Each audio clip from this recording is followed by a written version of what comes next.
Indo British advanced pain clinic నొప్పి మాయం surgery దూరం. For appointments 9155515563.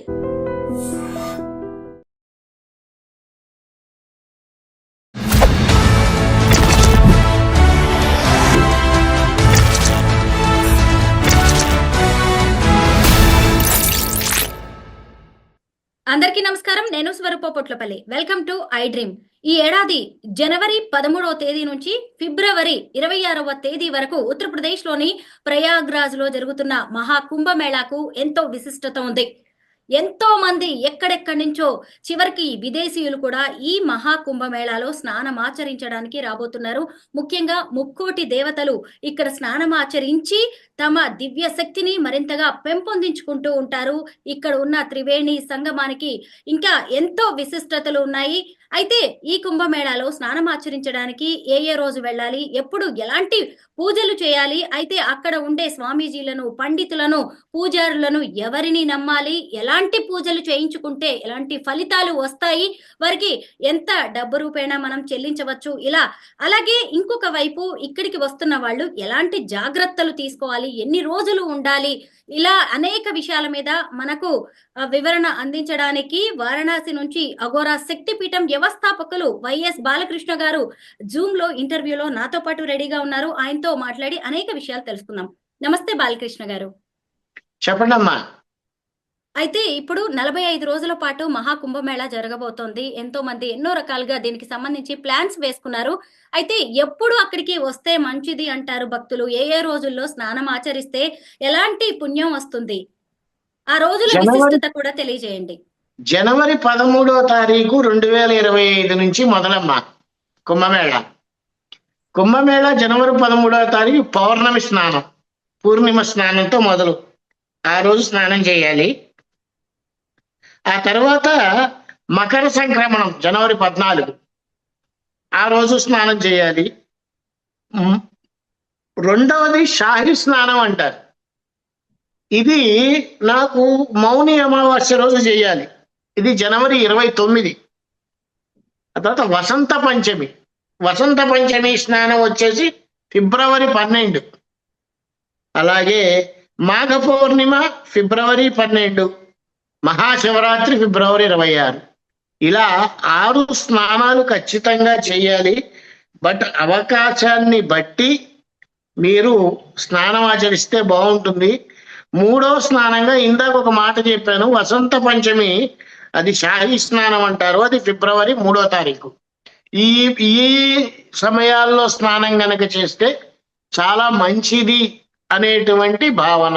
ఏది ఏమైనప్పటికీ అద్భుతమైనటువంటి మహాకుంభమేళా ఆనందంగా, ఉల్లాసంగా, ఉత్సాహంగా మీ సమయాలని కుదుర్చుకొని వచ్చేటప్పుడు జాగ్రత్తలు తీసుకొని, ఎంత జాగ్రత్త తీసుకోవాలి అని అంటే పసిపిల్లల్ని తీసుకురాకుండా, ముసలి వాళ్లతో ప్రయాణాలు చేయకుండా, కుర్రవాళ్ళు బయలుదేరి కనుక రాగలిగితే వాళ్ళకి రూములు లేకపోయినా ఎక్కడొక్కడ తలదాచుకుంటారు. కాబట్టి స్నానాలు చేయండి, రండి.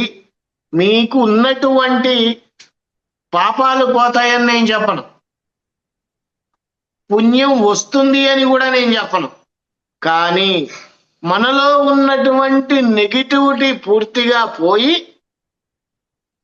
పాజిటివ్తో బాడీ మొత్తం నిండిపోయి మనం ఏ పని చేసినా కానీ ఆటంకం కలగకుండా వాళ్ళ పనులు ముందుకు సాగిపోతూ ఉంటాయి. మహాకుంభమేళా జరగబోతోంది. మీరు వారణాసి అఘోరా శక్తిపీఠం వ్యవస్థాపకులు. అసలు అఘోరాలు అనే వాళ్ళు ఎలా ఉంటారు, వాళ్ళ వ్యవహార శైలి కావచ్చు, వాళ్ళ జీవన విధానం, ఇవన్నీ మీకు తెలుసు. అయితే ఇప్పుడు జరగబోయే కుంభమేళాలో అఘోరాలు రాబోతున్నారు, మీరేమంటారు దీని మీద? అసలు కుంభమేళా అంటే ఏంటి? కుంభము అంటే సంస్కృతిలో కలశం అని అర్థం. మేళన అంటే కలయిక. అంటే సముద్ర మథనం జరిగినప్పుడు అమృత బిందువులు చింది 4 ప్రదేశాల్లో పడ్డాయి. ప్రయాగ, ఉజ్జయిని, హరిద్వారు, నాసిక్. ఈ 4 ప్రదేశాల్లో పడ్డటువంటి అప్పుడు కుంభమేళా వస్తుంది. ఈ కుంభమేళాలో మనం ఏం చేయాలి? మేళన అంటే కలయిక. అసలు కుంభమేళాకి ఈ కలయికకి సంబంధం ఏంటి? పెద్ద పెద్ద వాళ్ళు, స్వామీజీ లాంటి వాళ్ళు కానీ, పీఠాధిపతులు లాంటి వాళ్ళు కానీ మన ఇంటికి వస్తున్నా, లేదు ఒక మందిరానికి వస్తున్నా పూర్ణ కుంభ స్వాగతం పలుకుతారు. అంటే అమృత బిందువులు కలిసినటువంటి పూర్ణ కుంభ స్వాగతం కలుపుతారని అర్థం, ఇస్తారు అని అర్థం.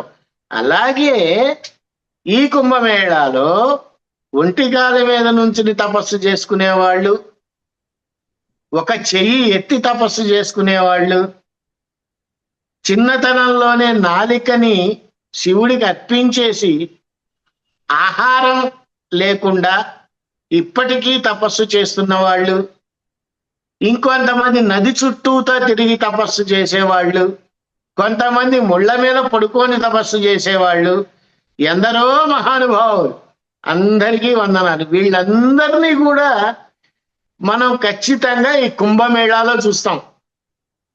ముక్కోటి దేవతలు కూడా వచ్చి స్నానం ఆచరించేటువంటిది ఈ కుంభమేళ. సాధువులు, నాగ సాధువులు, అఘోరాలు, ఇలా ఎందరో, అందరూ కూడా ఆ కుంభ స్నానాన్ని చేసి వాళ్ళ శక్తిని పెంచుకుంటారు. అందులో ఎప్పుడో ఒకసారి వచ్చే ఈ కుంభమేళ అంతమంది సాధువులు, అంతమంది యోగులు వీళ్ళందరూ కలుస్తారు కాబట్టి దానికి మేళన అనేటువంటిది వచ్చింది. అందరూ ఒక చోట సమావేశం అవుతారు. అంతటి అద్భుత ఘట్టం ఈ కుంభమేళ. ఇకపోతే అఘోరాలు, మీరు ఇందాక ఒక మాట అన్నారు, శ్రీనివాస్ అనే అతను కుంభమేళాకు వస్తాడా రాడా? అతను వచ్చినా పెద్ద పట్టించుకునే వాళ్ళు లేరు, రాకపోయినా పట్టించుకునే వాళ్ళు లేరు. అతను వచ్చిన రకమైన పెద్ద సంబంధము లేదు. వాటి గురించి కాస్త పక్కన పెట్టేయండి. ఈ కుంభమేళ, ఈ అఘోరాలు, అసలు అఘోర ఎలా అవుతారు? అఘోర అవ్వాలంటే ఏం చేయాలి? అసలు అఘోర అవ్వాలంటే ఎవరిని సంప్రదించాలి? మనకి ఉదాహరణగా చెప్పాలంటే అద్భుతమైనటువంటి వ్యక్తి వాల్మీకి. తను రామాయణాన్ని రచించాడు. అంతకు ముందెవరు? ఒక దొంగ. వాల్మీకి అనేటువంటి అతను ఒక దొంగ. అందరినీ తంతు, డబ్బులు సంపాదిస్తూ, చంపి, తింటూ ఇలా జీవనాన్ని సాగిస్తూ ఉంటే వాడి అదృష్టవశాత్తు సప్త ఋషులు వాడికి ఎదురుకుండా పడి, ఈ వాల్మీకి అనేటువంటి బోయవాడు వాళ్ళని చూడంగానే ఒక విధమైనటువంటి వైబ్రేషన్ కలిగి వాళ్ళు కూడా ఇంకొక మంత్రాన్ని శ్రీరామ అని చెప్తే ఆ మంత్రాన్ని పట్టుకొని అద్భుతంగా తపస్సు చేస్తూ, ఎంత ఘోరమైన తపస్సు! తను వాన పడుతున్నా, ఎండ పడుతున్నా, చీమలు కుట్టినా, పుట్టలు పెట్టినా అకుంఠిత దీక్షతో తపస్సు చేసి, వాల్మీకము అంటే పుట్ట కాబట్టి పుట్టలో నుంచి వచ్చిన వాడు వాల్మీకి అయ్యాడు అని మనం చెప్తాం రాసి ఉన్న కథనం ప్రకారం. అలాగే మనకి దీక్ష తీసుకోవాలి అన్న తపన కలిగినప్పుడు నిజమైన అఘోర తనకి తానుగానే మన దగ్గరికి వస్తాడు. వచ్చి ముందర పరీక్ష పెడతాడు. ఎటువంటి పరీక్ష అంటే చెప్పలేము. ఒంటికాల మీద నుంచో అంటాడు, ఆయన వెళ్ళిపోతాడు, వీడు నుంచుంటాడు. 24 గంటలు గడుస్తుంది, అయినా రాడు.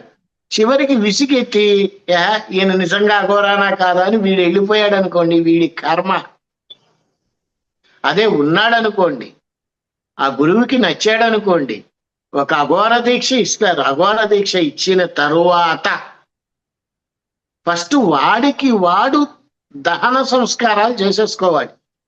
అంటే నేను ఇంకొక జన్మ ఎత్తుతున్నాను అఘోర రూపంలో, నాకు ఆ జన్మ అవసరం లేదు అని తనకి తాను పితృకార్యము, పిండ ప్రదానాలు చేసేసుకోవాలి. ఎప్పుడైతే అలా చేసుకున్నాడో ఇంటికి కానీ, బంధువులకి కానీ, పెళ్ళిళ్ళకి కానీ, శుభకార్యాలకు కానీ, అశుభకార్యాలకు కానీ ఎటువంటి వాటికి వీడితో సంబంధం ఉండదు. 24 గంటలు ఆ ఘోర, ఏ గురువు గారు అయితే ఆ ఘోర మంత్రాన్ని ఇచ్చారో ఆ మంత్రాన్ని చెప్పిస్తూ తనకి తాను సిద్ధింప చేసుకుంటూ ఉండాలి. అంతటి గొప్ప శక్తి అఘోరాల్లో ఉంది. అఘోరాలు తలుచుకుంటే ఇదవుతుంది అది కాదు అనేటువంటిది లేదు. ఏది కావాలి అని అనుకుంటే అది ఖచ్చితంగా అయిపోతుంది. అలాగే Aghora is equal to lord Shiva. ఎందుకన్నానంటే ఈ మాట, అంతకు ముందు వరదలు వచ్చినప్పుడు మనందరికీ తెలిసిన విషయమే, కేదార్నాథ్ మొత్తం కొట్టుకుపోయింది. గంగ విపరీతంగా పొంగి పొర్లుతోంది. అటువంటి టైంలో కూడా ఒక రాయి కేదార్నాథ్ గుడిని ఆపింది అని అంటే అది సామాన్య విషయం కాదు కదా. అందుకే Aghora is equal to lord Shiva అంది. అలాగే కుంభమేళ అసలు త్రివేణి సంగమంలో ఎందుకు జరుగుతుంది? అమృత బిందువులు పడ్డాయి కాబట్టి జరుగుతుంది. అసలు త్రివేణి సంగమం అంటే ఏంటి? త్రివేణి అంటే 3 పాయలు కలిగినటువంటిది, గంగా, యమున, సరస్వతి. ఇప్పుడు ఆడవారు జడ వేసుకున్నారనుకోండి, ఎన్ని పాయలు తీస్తారు? 3. వేసుకున్న తర్వాత కనపడేవన్నీ 2. ఆ కనపడకుండా ఉండేదే సరస్వతి నది. వేణి అంటే జడ. అమ్మవారు అలా తరంగాలుగా వెళ్తూ నాకు పండగ వస్తోంది, పెద్ద పండగ వస్తోంది, 3 కోటి దేవతలు వచ్చి నన్ను పునీతం చేస్తారు, ఇన్నాళ్ళు జనాల్ని నేను పునీతం చేశాను, ఇప్పుడు నన్ను పునీతం చేయడానికి వస్తున్నారు అఖండమైనటువంటి సాధకులు, యోగులు, నాగాబాబాలు, వీళ్ళందరూ కలిసి నన్ను పునీతం చేయటానికి రాబోతున్నారు అని ఆనంద పరవశంతో ఉంటుంది ఆవిడ. అందువల్ల ఆ కుంభమేళ సమయాల్లో స్నానం ఆచరిస్తే చాలా మంచిది. అందరూ చేస్తారు, ప్రతి ఒక్కళ్ళు చెయ్యాలి కూడా. కానీ కొన్ని చెప్పచ్చో లేదో తెలియదు. కానీ అమ్మ, నాకు ఈసారి వచ్చే వాళ్ళందరికీ కూడా ఒక చిన్న హెచ్చరిక అనుకోండి. ఏంటి వీడు ఇలా చెప్తున్నాడు అని అనుకున్నా నేను బాధపడిన, కానీ కుంభమేళాకి రావాలి అని అనుకున్న వాళ్ళు దయచేసి రాకండి. పొరపాటున కూడా రావద్దు. ఎందుకు రావద్దు అంటున్నానంటే, ప్రస్తుతం కాశీలో 20 లక్షల మంది ఉన్నారు, ప్రస్తుతం ప్రయాగరాజ్లో 20 లక్షల మంది ఉన్నారు. 13వ తారీఖు నుంచి వచ్చే నెల 26వ తారీఖు దాకా దాదాపుగా 10-15 కోట్ల మంది వచ్చేటువంటి అవకాశం చాలా ఎక్కువగా ఉంది. అందులో డౌటే లేదు. 45 రోజుల పాటు జరుగుతున్న ఈ మహాకుంభమేళాకి దాదాపు 40 కోట్ల మంది రాబోతున్నట్టుగా ఇప్పుడైతే ఒక అంచనా ఉంది. దాన్ని బట్టి చూస్తే ఇప్పుడు మీరు ముందుగానే హెచ్చరికలు చేస్తున్నారు, కానీ జనం వీటన్నిటిని పట్టించుకోరు కదా. మీ అందరికీ తెలిసిందే. జనాలు మీరు ఎన్ని చెప్పినా వినరు. ఇక్కడ విచిత్రం ఏంటంటేనమ్మా, నేను ప్రాక్టికల్ గా చెప్తున్నా. ప్రాక్టికల్ గా రావద్దు అని మనం చెప్పలేం, గానీ వచ్చేవారు ఎలాంటి జాగ్రత్తలు తీసుకోవాలో చెప్పండి. మీరు ఏ జాగ్రత్తలు తీసుకోలేరు, నేను అదే చెప్తున్నాను. అందుకనే ఏ జాగ్రత్తలు మీరు తీసుకోలేరు. ఫస్ట్ మీరు రూమ్ ఎత్తుక్కోవాలి అంటే 1000 రూపాయలు రూమ్ 9000, 10,000 ఇస్తున్నారు. ఎంత డబ్బని ఖర్చు పెడతారు? ప్లస్ 9,000 కాదు 10,000 పెట్టినా కానీ రూములు దొరకట్లా. అది కూడా 24 గంటలకు మించి ఇవ్వటల్లా. ఇప్పుడు రాకుండా జనవరి 25 తర్వాత రండి, వస్తే కాస్త ఫ్రీ అవుతుంది. ఆ టైంలో వచ్చి స్నానం చేయండి, తప్పు లేదు. నేను మొట్టమొదటి రోజే మునిగేస్తాను, ఉన్న పాపం మొత్తం పోగొట్టుకోవాలి, మళ్ళీ రేపటి నుంచి ఫ్రెష్గా పాపాలు మొదలు పెట్టాలి అనుకుంటే సర్వే జన సుఖినో భవంతు అని అనుకోవాలి. ఎందుకంటే ఎలాంటి ప్రమాదము కూడా జరగకుండా చూసుకోవాల్సిన బాధ్యత మనలోనూ ఉంది, ప్రభుత్వం వారి మీద ఉంది. చాలా మటుకు ఏదైనా జరిగితే ఏంటి అనే క్వశ్చన్స్ వస్తున్నాయి. నిన్న కూడా నాకు అలహాబాద్ నుంచి ఒక మీడియా పేరు చెప్పాలండి, మీడియా సంస్థ వారు, అలహాబాద్ నుంచి కాదు సారీ హైదరాబాద్ నుంచి ఒక ప్రముఖ మీడియా సంస్థ వారు నాకు ఫోన్ చేసి లెటర్స్ కూడా పంపించారు పర్మిషన్స్ కి. నేను ఆ లెటర్ ఫార్వర్డ్ చేస్తే అక్కడి నుంచి గవర్నమెంట్ ఆఫీసర్స్ నుంచి వచ్చినటువంటి నాకు సమాధానం ఏంటంటే, రిస్క్ ఎందుకు గురూజీ, వద్దని చెప్పండి, లైవ్ చూపించేసుకోమనండి, లైవ్ ఇస్తారు కదా చాలా మంది అని చెప్పారు.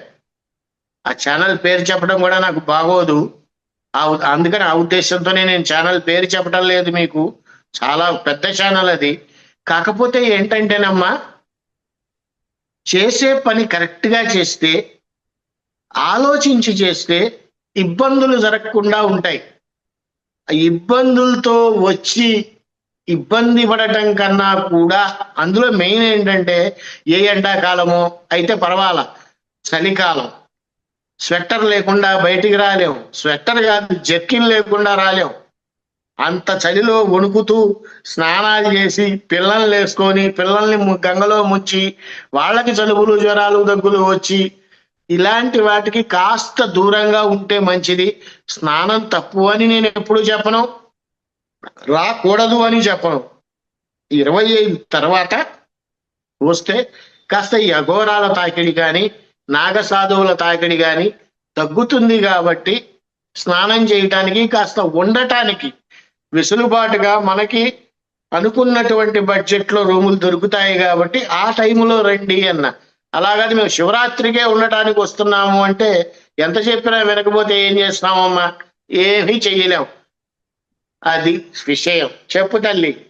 ముక్కోటి దేవతలు స్నానం ఆచరిస్తారు ఈ మహాకుంభమేళాలో అని చెప్పారు. అయితే ముక్కోటి దేవతలే వచ్చేస్తున్నారంటే ఎంత గొప్ప విశేషమైన విశిష్టత కలిగిన ప్రాంతం ఈ త్రివేణి సంగమం అనేది మనకి అర్థమవుతూనే ఉంది కదా. అయితే మరి ఇక్కడికి వచ్చేసి సామాన్యులు మహాకుంభమేళాలో త్రివేణి సంగమంలో స్నానం ఆచరించడం వల్ల కలిగే పుణ్యం ప్రయోజనాలు ఏంటి అంటారు?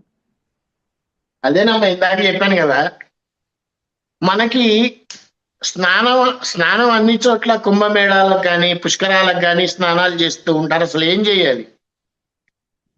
కుంభమేళాకి వచ్చాం బానే ఉంది, ఏ విధంగా స్నానం చేయాలి? సంకల్ప ప్రాయశ్చిత్తాలతో కూడినటువంటి స్నానాన్ని దంపతులు చేయాలి. ఆ తర్వాత పితృకార్యాలు, పోయిన వాళ్ళకి పిండ ప్రదానం చేయటము, ఇలాంటి వాటిని ఖచ్చితంగా ఆచరించాలి. ఎందుకంటే మనం ఎంత సంపాదించినా ఎంత కష్టపడ్డా పోయిన వాళ్ళనైతే తిరిగి తీసుకురాలేము. వాళ్ళు ఇచ్చినటువంటి దాన్ని అనుభవిస్తూ కూడా వాళ్ళకి శ్రాద్ధ కర్మలు చేయకుండా చాలా మంది ఉంటున్నారు. అలా చెయ్యండి, శ్రాద్ధ కర్మలు చెయ్యండి, ఎంతో పుణ్యం వస్తుంది. ముక్కోటి దేవతలే వచ్చి కుంభమేళాలో స్నానం చేస్తున్నారు.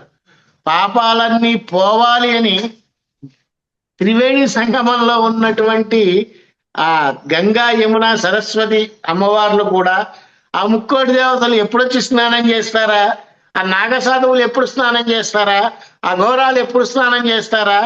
అంతకుముందు నేను మామూలు జనాలందరినీ పునీతం చేశాను, వీళ్ళందరూ నా కోసం నన్ను పునీతం చేయడానికి వస్తున్నారు అని చెప్పి ఆనందంగా ఉరకలేస్తూ ఉంటుంది. అలాగే ఈ పితృకార్యాలు చేసేటప్పుడు కూడా విపరీతమైనటువంటి డబ్బుల్ని వసూలు చేస్తూ ఉంటారు. ప్రస్తుత పరిస్థితుల్లో ప్రయాగలో కొన్ని పేర్లు ఉన్నాయి, చెప్పకూడదు. అలా పవన్ కుమార్ శాస్త్రి అని ఇలా చాలా మంది ఉన్నారు. ఎవరి దగ్గరికి వెళ్ళినా సరే 500కు మించి పిండ ప్రదానానికి ఖర్చు పెట్టద్దు. అక్కడ బోటు 10,000 ఇస్తావా 20,000 ఇస్తావా అనే సిచ్యువేషన్ ఇప్పుడు. కానీ బోట్లో వెళ్లే సిచ్యువేషన్ అయితే ఉండదు ఇప్పుడు ఈ కుంభమేళాలో. దాని గురించి దిగులు పడక్కల్లా. వచ్చిన వాళ్ళు ఈ కార్యక్రమాలు చేయండి, మాఘ స్నానాలు చేయండి, శివరాత్రికి స్నానాలు చేయండి, పౌర్ణమి స్నానాలు చేయండి. కానీ ఏది చేసినా తమ జాగ్రత్తలు తీసుకొని చేయండి. లేకపోతే జరగరానిది ఏదన్నా జరిగితే తర్వాత ఏమీ చేయలేము. ఆ రేవతి గారు చనిపోయినట్టు ఎన్ని లక్షల కోట్లు ఇచ్చినా అవి రాదు. అలాగే ప్రాణం మనకి ఒక్కసారే పోతుంది, ఒక్కసారే వస్తుంది. వీటిల్ని దృష్టిలో పెట్టుకొని దయచేసి నాకు తెలిసినంత వరకు జనవరి 20 దాకా ఎవ్వరూ కూడా ప్రయాగ రావద్దు, వారణాసి కూడా రావద్దు. వారణాసిలో అస్సలు ఖాళీలు లేవమ్మా. నేను చాలా ఆశ్రమాలను అడిగాను, గురుగారు ఫిబ్రవరి 26 మార్చి 3వ తారీఖు దాకా మా దగ్గర ఖాళీలు లేవు, నిర్మోహమాటంగా చెప్పేస్తున్నారు.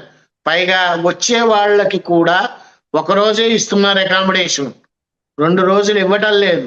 కనీసం అట్లీస్ట్ 3 రోజులన్నా ఇస్తారనుకుంటే అది కూడా ఇవ్వట్లేదు. ఇవన్నీ ఆలోచించుకొని వస్తే బాగుంటుంది. చలికాలం కాబట్టి ఇంత జాగ్రత్త చెప్పాల్సి వస్తుంది. అదే ఎండాకాలం అనుకోండి, ఆ రూమ్ దొరకలేదా పర్వాలా, గంగ దగ్గర పడుకుంటాం, గంగ మెట్ల మీద పడుకుంటాం, అమ్మవారి ఒడిలో పడుకుంటాం అని చెప్పచ్చు. ప్రస్తుతం ఇక్కడ పరిస్థితి అది కాదు. ఇప్పుడు నేను మాట్లాడుతున్నా గానీ టెంపరేచర్ నాకు 12 ఉంది ఇప్పుడు. అలాగే రాత్రిపూట టెంపరేచర్ 4, 6 అలా పడిపోతోంది. విపరీతమైన చలి.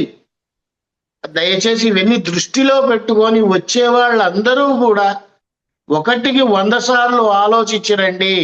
నా సలహా అయితే, నన్ను తిట్టుకున్నా పర్వాలా, దయచేసి రావద్దు. బాలకృష్ణ గారు, ప్రయాగరాజ్ లో ఈ త్రివేణి సంగమం ఎప్పుడు ఉంటుంది? ఈ మహాకుంభమేళ సమయంలో ఆ రోజుల్లోనే స్నానం ఆచరించాలి అంటారా, లేదంటే తర్వాత మనకి వీలైనప్పుడు ఎప్పుడు చేసినా ఆ స్నానం ఫలితం దక్కుతుందంటారా? అంటే నేను మాఘ కార్తీక యోస్నానం సన్యాసం బ్రహ్మచర్యకం ఇలా కొన్ని తిథులలో ముఖ్యమైనటువంటి పండగల్లో, మకర సంక్రమణం రోజున, అలాగే శివరాత్రి 26వ తారీఖు కాబట్టి మీరు స్నానం వద్దన్న ప్రతి ఒక్కళ్ళు చేస్తారు ఆ రోజున. ఎందుకంటే ఉపవాసం ఉంటారు, జాగరణ చేస్తారు కాబట్టి చక్కగా ఉంటారు. కాబట్టి నేను చెప్పిన టైముల్లో స్నానం చేస్తే కాస్త ఇంకొంచెం పాజిటివ్ పెంచుకుంటారు. నిజం చెప్పాలంటే అమ్మా, త్రివేణి సంగమంలో ఎప్పుడు స్నానం చేసినా అద్భుతమైనటువంటి పాజిటివ్నెస్ వస్తుంది. రాదు అనేటువంటిది ఏమీ లేదు.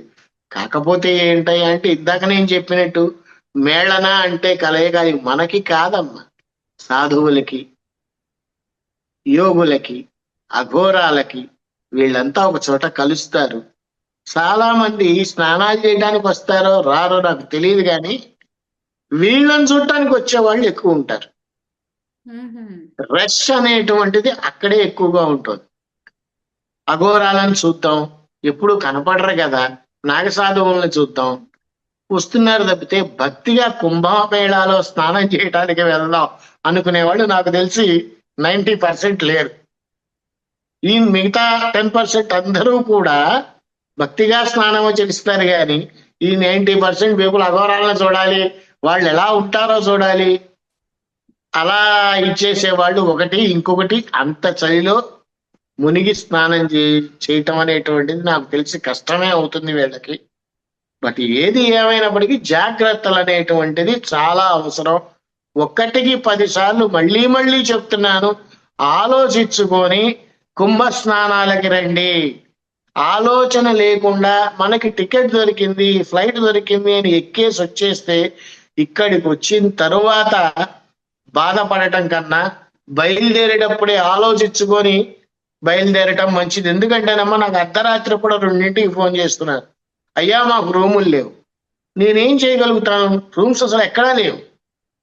అలహాబాద్కి వెళ్ళేవాళ్ళు ఫోన్ చేస్తున్నారు, ఇక్కడికి వచ్చేవాళ్ళు ఫోన్ చేస్తున్నారు. చివరికి నా ఒక ఫోన్ అయితే స్విచ్ ఆఫ్ చేసేసాను. అలా జరుగుతున్నాయి పరిస్థితులు. పోనీ ఎక్కడన్నా చెప్దాము, మనతో ఎప్పుడు మాట్లాడుతూ ఉంటారు వాళ్ళు. ఒక రికమెండేషన్ చేద్దామంటే 10,000 ఇస్తారా గురువు గారు? ఒక రూమ్కి స్టార్ హోటల్లో కూడా అంత కాస్ట్ ఉండదేమో. అందులో గంగ పక్కనే రూములు 10,000 ఇస్తారా, 15,000 ఇస్తారా? పోనీ పడుకులు లేచి వెళ్ళిపోతామండి అని అంటే 500 ఇవ్వండి. ఇలా అది వాళ్ళ తప్పు కాదమ్మా. ఇక్కడ ఉండేటువంటి రష్కి ఏం చేయాలో తెలియక మాట్లాడటం ఇవన్నీ. సో వీటన్నిటిని ఆలోచించుకొని ఒక్కసారి మీ ప్రయాణాన్ని ఫిక్స్ చేసుకుంటే మంచిది. నన్ను అడిగితే మాత్రం జనవరి 25 దాకా బయలుదేరద్దు. మహాకుంభమేళ అనేది మహా తీర్థయాత్ర. అక్కడికి వచ్చేసి ఆ విశ్వేశ్వరుణ్ణి దర్శించుకోవడమే కాదు, చుట్టుపక్కల ఉన్న ప్రాంతాలను కూడా సందర్శించాలి, పుణ్యక్షేత్రాలని చూసి రావాలని చాలా మంది అనుకుంటారు. అయితే మహాకుంభమేళాకి ధైర్యం చేసి వచ్చే వాళ్ళు చుట్టుపక్కల ఉన్న వేటిని సందర్శిస్తే ఎలాంటి ఫలితం కలుగుతుందంటారు?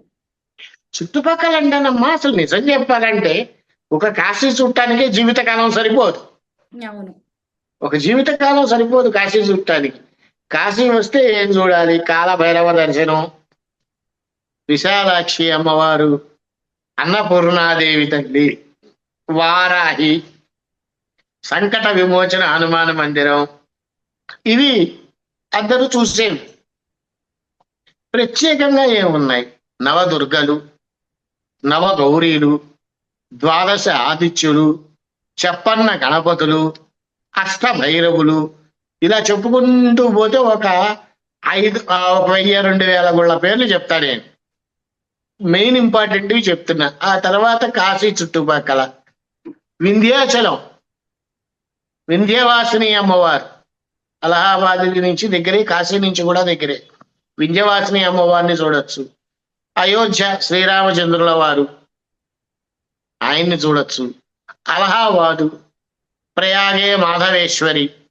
చాలా మందికి తెలియని విషయం ఏంటంటే ప్రయాగే మాధవేశ్వరి అనేటువంటిది ఒక శక్తిపీఠం. 100% మంది ఒరిజినల్ శక్తిపీఠాన్ని ఈ రోజు వరకు కూడా చూడాల. అలౌపి మాత అని ఒకటి ఉంటుంది అక్కడ ప్రయాగలో. అమ్మవారు బావిలో ఉంటారు. దాన్నే తీసుకెళ్లి మాధవేశ్వరి శక్తిపీఠం అని చెప్తారు. అది కాదు. ప్రయాగ నుంచి 5 కిలోమీటర్లు వెళ్తే ప్రయాగలోనే సన్న సందులో ఉంటుంది అమ్మవారు. ప్రయాగే మాధవేశ్వరి, ఆవిడ ఒరిజినల్ శక్తిపీఠం. అది చూడొచ్చు. పడుకున్నటువంటి హనుమంతుల వారు ప్రయాగలో ఉన్నారు, ఆయన్ని దర్శనం చేసుకోవచ్చు. వారణాసి త్రైలింగ స్వామి, త్రైలింగేశ్వరుడు, ఆయన్ని దర్శనం చేసుకోవచ్చు. ఘాట్స్, ముఖ్యమైన ఘాట్లు మణికర్ణిక, దశాశ్వమేధ ఘాట్, కేదార్ ఘాట్, హనుమాన్ ఘాట్, ఇలా 68 ఘాట్లు, 64 ఘాట్లు ఉన్నాయి. అన్నీ చూడొచ్చు. ఇలా లోలార్కేశ్వరుడు అంటే, లోలార్కుడు అంటే సూర్యుడు. ఆ లోలార్కు కుండంలో స్నానం చేస్తే చర్మరోగాలు పోతాయి. ఇప్పటికీ ఉంది కాశీలో. అలాగే మహామృత్యుంజయుడు అనేటువంటి మందిరంలో కాలభైరవుడికి దగ్గరగా ఉంటుంది. అక్కడ ధన్వంతరి కూపం అని ఒక బావి ఉంది.